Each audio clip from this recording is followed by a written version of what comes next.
All right, well, we got a couple minutes left, so I want to shift a little bit and invite the founder of Bourbon Friday on the show. Eric is going to tell us a little bit about what we are sipping on today. Sure. What do we got here? So we have Angel's Envy, Okay. which we've had on the show before, but I don't specifically want to talk about Angel's Envy today because we're talking about apprenticeship. And there's a lot of apprenticeship in bourbon making and whiskey making in general. What want to talk about today is actually about a man named Ed McLaughlin, who, after a 5-year apprenticeship, started his own cooperage.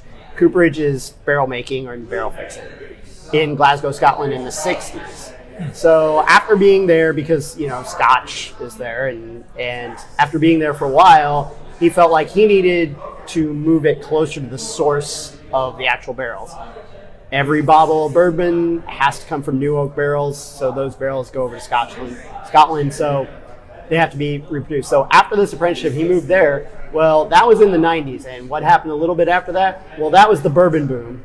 And so they were just sort of fixing barrels at the time, but all these craft distilleries popped up, and his son was had an apprenticeship under him, and they started producing barrels for all these craft distillers that actually moved back to Louisville.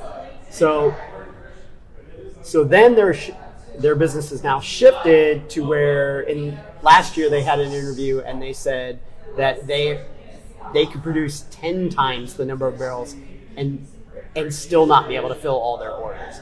So I think that's just a perfect example of you take advantage of an apprenticeship, you don't know where it's going to lead you, and if you hit the market at the right time, it can create an entire business for you or whatever. Change your life for sure. Absolutely. A lot of opportunities from apprenticeship, it sounds like. Cool. If you want to hear more bourbon stories, check out these videos. And if you haven't yet, hit that subscribe button. It would mean the world to us. You can also find us on social. We are at Bourbon Fridays on Facebook, Twitter, Instagram, LinkedIn, and TikTok. See you next time.